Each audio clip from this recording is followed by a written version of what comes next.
hamdalillah nahmaduhu wa nasta'inuhu wa nastaghfiruh wa na'udzu billahi min shururi anfusina wa min sayyiati a'malina may yahdihillahu fala mudhillalah wa may yudlilhu fala hadiyalah.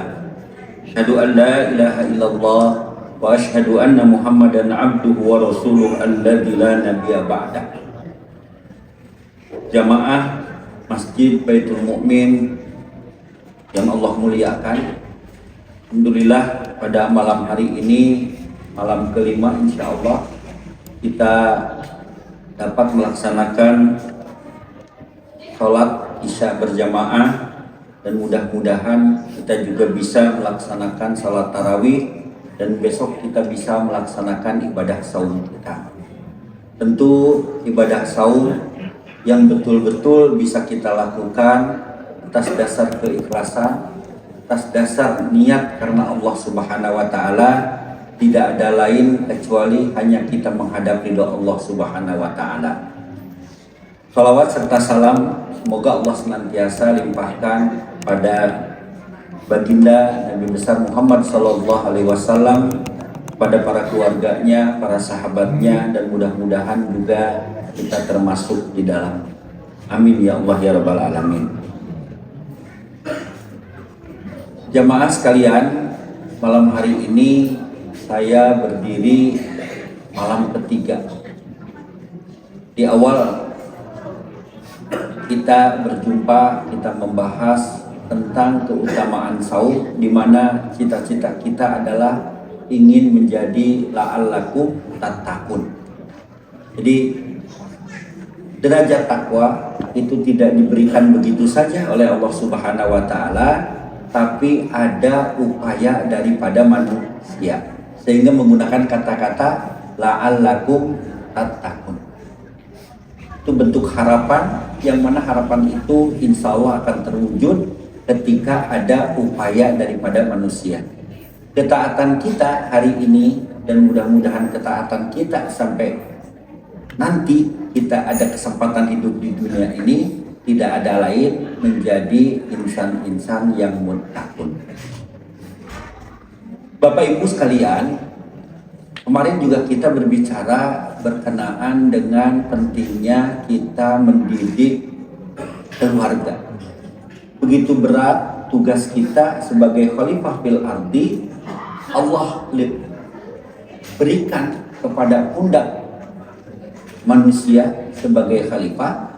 Artinya kita adalah manusia-manusia yang Allah jadikan oleh Allah sebagai khalifah selama bumi ini masih ada.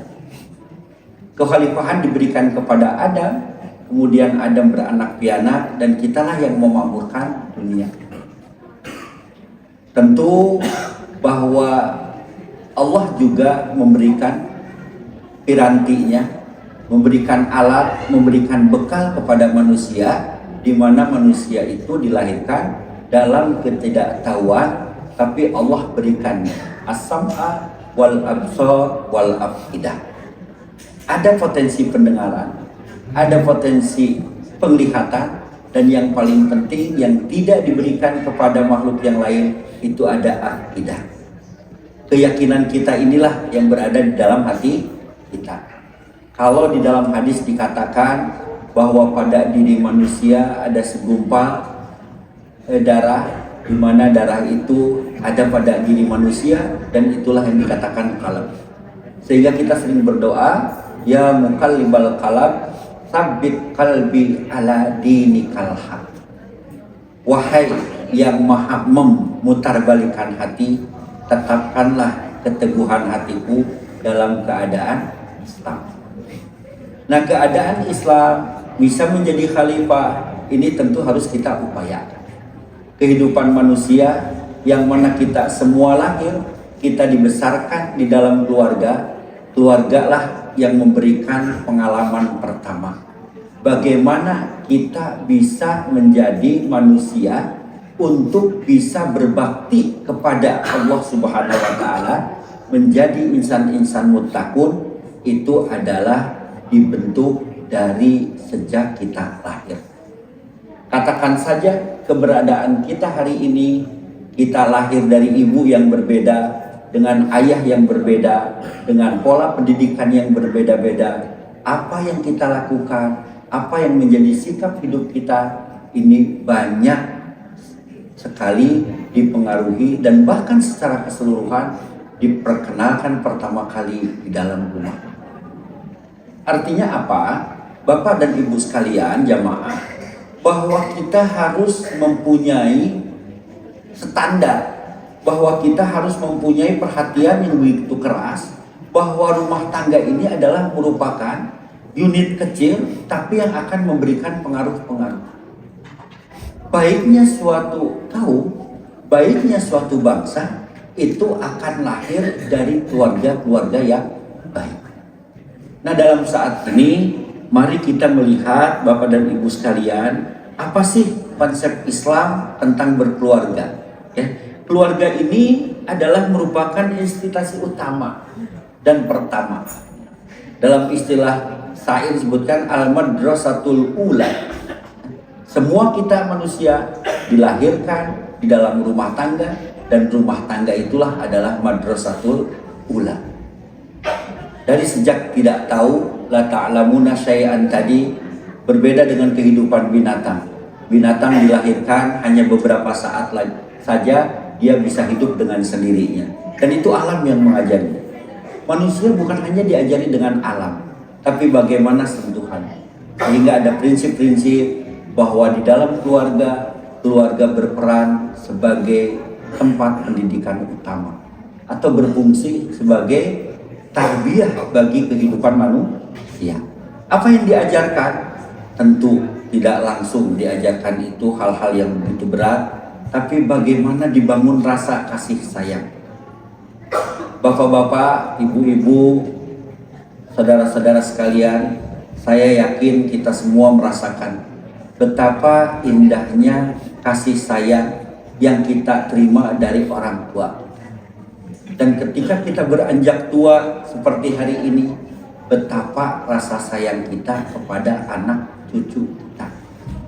Ya, semua yang kita upayakan, seorang ayah bekerja berangkat dari pagi pulang malam, ibu bekerja keras di rumah, bagaimana demi kebahagiaan keturunan dengan mencurahkan segala kasih sayang.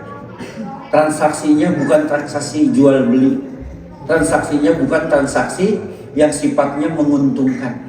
Tidak ada jaminan bahwa yang kita berikan kepada anak kita, seperti orang tua kita dulu mengasihi kepada kita, jaminan untuk mengembalikan seperti mengganti jasa dan lain sebagainya. Ketika kita dulu masih anak-anak, kita betul-betul mendapatkan kasih sayang itu, dan itu membentuk kepribadian kita. Bagaimana kalau kasih sayang itu tidak ada? Begitu dahsyat Islam mengajarkan rasa kasih sayang di antara umat manusia. Seorang ayah sayang, cinta kepada anak-anak. Seorang anak cinta kepada ibu. Kalau ini tidak terbangun, hancurlah kehidupan manusia ini. Hancurlah kekhalifahan yang Allah berikan kepada manusia. Sekalipun manusia itu mempunyai watak ngeluh, senantiasa berbuat. Hal ini tercermin bagaimana Nabi Adam diciptakan. Nabi Adam berdiam di suatu tempat, ditempatkan oleh Allah di surganya, tapi Allah perintahkan untuk turun ke dunia karena berbuat maksiat, melawan larangan-larangan Allah. Tapi Allah terangkan bahwa manusia itu adalah mempunyai watak, di mana wataknya ada di antara iblis dan ada di antara malaikat. Ketaatan malaikat itu Allah ciptakan seperti itu, given, udah merupakan sunatullah. Di dalam Al-Quran dikatakan mereka itu adalah makhluk la ya'sunallah. Malaikat itu adalah makhluk yang tidak pernah bermaksiat kepada Allah. Mereka mengerjakan perintah-perintah Allah dan mereka juga meninggalkan segala larangan-larangan Allah. Ada makhluk lain yang dinamakan iblis. Iblis ini diciptakan dari api, yang mana wataknya itu adalah pembangkang. Lebih-lebih ketika Allah sudah menentukan manusia sebagai khalifah, maka iblis dengan gagahnya meminta izin kepada Allah, izinkan aku untuk senantiasa mengganggu umat manusia. Jadi musuh besar bagi kita kehidupan manusia itu adalah godaan. Nah, yang hebat, manusia diciptakan sebagai khalifah, di mana unsur manusia itu ada unsur malakut dan ada unsur iblis. Amal perbuatan baik yang dilakukan oleh malaikat itu sudah given, karena memang tidak punya keinginan, hanya kecuali dengan taat dan taat saja. Tapi iblis itu tidak ada kebaikan dari dirinya, yang dia ingin adalah membuat kehancuran dan celaka umat manusia. Pada diri manusia ada hal yang unik diberikan akidah tadi, yaitu apa? Manusia itu kalau berbuat baik, bukan hanya berbuat baik seperti iblis karena perintah, tapi betul-betul dia lakukan atas dasar kesadaran dirinya. Kalau bahasa Sunda bilang, ada kesolehan diri untuk melakukan sesuatu. Tapi kalau sudah berbuat jahat, manusia itu bisa lebih jahat daripada iblis. Ya, karena apa? Yang diperankan adalah dia sebagai makhluk yang diperdaya oleh Allah. Jadi yang perlu dibangun pada diri manusia di dalam keluarga ini, bagaimana iman itu menjadi milik manusia. Dia tidak bisa dari unsur iblisnya dihilangkan. Kenapa? Kita punya syahwat, kita punya keinginan. Karena ada keinginan, bagaimana kehidupan ini bisa makmur. Masjid itu pada prinsipnya fungsinya untuk sholat. Ya. Tapi masjid, beribu-ribu masjid dengan bentuknya karena manusia punya syahwat untuk mengembangkan. Baju itu hanya untuk menutupi aurat, kata Allah. Ya, liwari sawatikum. Tapi baju ini dibikin model begini rupa dengan warna yang beraneka ragam. Mengapa? Karena manusia mempunyai keinginan-keinginan, diberikan syahwat, sehingga dinamislah kehidupan. Bayangkan kalau kehidupan ini diberikan kepada malaikat, saya kira tidak akan ada, karena hanya ketaatan saja. Tidak ada keinginan untuk mencari ilmu, tidak ada keinginan untuk mengembangkan bagaimana kehidupan ini lebih indah, ya. Tapi kehidupan indah yang diberikan kepada manusia, yang memang Allah titipkan ke manusia, tidak serta-merta diberikan begitu saja. Ini juga dengan ujian. Ya. Nah, rumah tangga sebagai fungsi awal itu bagaimana dalam rumah tangga bisa menanamkan pendidikan, menanamkan peradaban, menanamkan akhlak, menanamkan tauhid, supaya manusia itu betul-betul menjadi manusia-manusia yang betul-betul menjadi ibadur rahman, hamba-hamba Allah yang maha pemurah. Nanti kita lihat tafsirnya. Ustaz Habib nanti bisa menjelaskan apa sih ciri ibadur rahman. Apa materinya di dalam keluarga itu? Banyak sekali Al-Quran memberikan. Materi apa yang diberikan di dalam pendidikan dalam rumah tangga itu? Paling tidak kita bisa belajar dari kisah Luqman. Luqman adalah orang yang hebat, yang bukan dari bangsawan. Para mufassir mengatakan itu adalah seorang Badawi, jauh daripada orang yang mempunyai kekayaan, jauh dari orang yang mempunyai wajah yang tampan, tapi Allah jadikan sebagai ibrah di dalam Al-Quran, diabadikan dalam surat Luqman. Bagaimana Luqman mendidik anaknya? Paling tidak 3 hal yang ditanamkan oleh Luqman kepada keturunannya, yaitu ditanamkannya akidah dengan kata Luqman di dalam Al-Quran, la tusyrik billah inna syirka la dzulmun adzim. Dalam surat Luqman dikatakan bahwa pendidikan yang pertama dan yang utama diberikan kepada anak didik kita, kepada keturunan kita adalah ketauhidan. Bagaimana kehidupan kita ini, kehidupan manusia ini, semua kita sandarkan kepada akidah yang mengikat pada diri kita. Kaya itu boleh, mencari harta itu boleh, tapi akidah kita mengajarkan carilah harta secara halal dan baik. Kita pingin apa boleh, Islam tidak melarang, tapi bagaimana kita mengupayakan. Di antara kebahagiaan dalam kehidupan itu adalah al-kasbul abrar. Indikator kebahagiaan itu yaitu mempunyai penghasilan yang baik. Penghasilan yang baik itu seperti apa? Dilakukan secara syariat. Kemudian bentuk pekerjaannya juga tidak melawan syariat. Didapatkan juga dengan cara yang makruh.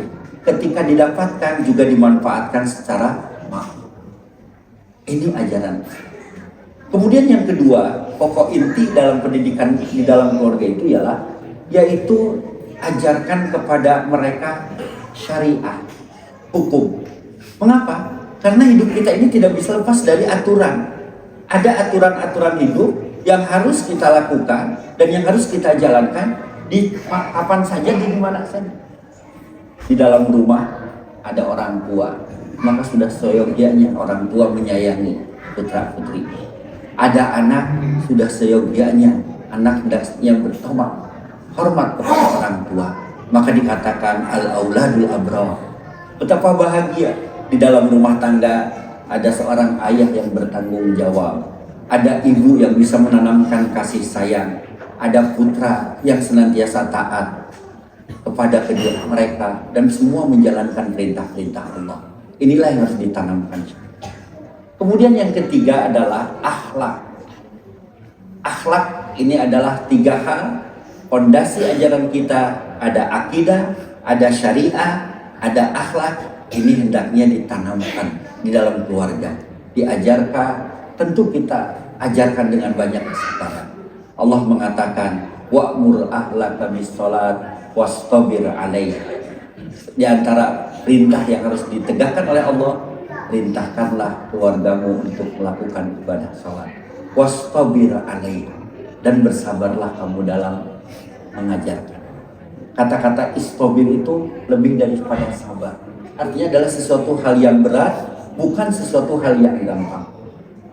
Berkaca pada diri kita, bapak-bapak, mungkin keikhlasan kita, kesadaran kita untuk melakukan ibadah sholat. Kalau kita boleh jujur, berapa tahun terakhir ini kita benar-benar merasakan sholat itu sebagai kebutuhan. Padahal Nabi mengajarkan muru auladakum bis sholat. Perintahkanlah anak-anakmu untuk melaksanakan ibadah sholat pada usia 7 tahun. Wadribuhum, ketika mereka tidak melakukannya pada usia 10 tahun. Kalau hal ini sudah bisa kita wujudkan, mudah-mudahan ini juga bisa kita pelihara. Mudah-mudahan kita mendapatkan predikat orang-orang yang berbahagia yang dapat menegakkan Islam di dalam keluarga.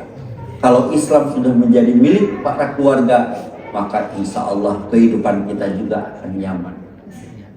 Kehidupan yang diwarnai dengan ajaran kita, keyakinan kita, kesadaran kita, kesolehan kita adalah kehidupan yang betul-betul hanya mengharap ridha Allah Subhanahu wa Ta'ala. Mudah-mudahan tidak ada waktu yang terlambat, kita bisa terus senantiasa memperhatikan, terus kita mengajari, mengajarkan, terus kita mendalami, dan pada akhirnya mudah-mudahan ini kebiasaan-kebiasaan ini, tradisi-tradisi yang baik ini bisa diteruskan oleh anak keturunan kita. Semoga Allah senantiasa memberikan bimbingan kepada kita semua. Semoga Allah senantiasa memberikan kemudahan untuk kita melakukan segala kebajikan, dan mudah-mudahan hidup kita ini tidak ada lain kecuali diisi dalam rangka kedekatan kita kepada Allah dengan segala ketaatan dan kehusuan kita. Barakallahu li wa lakum. Wassalamualaikum warahmatullahi wabarakatuh.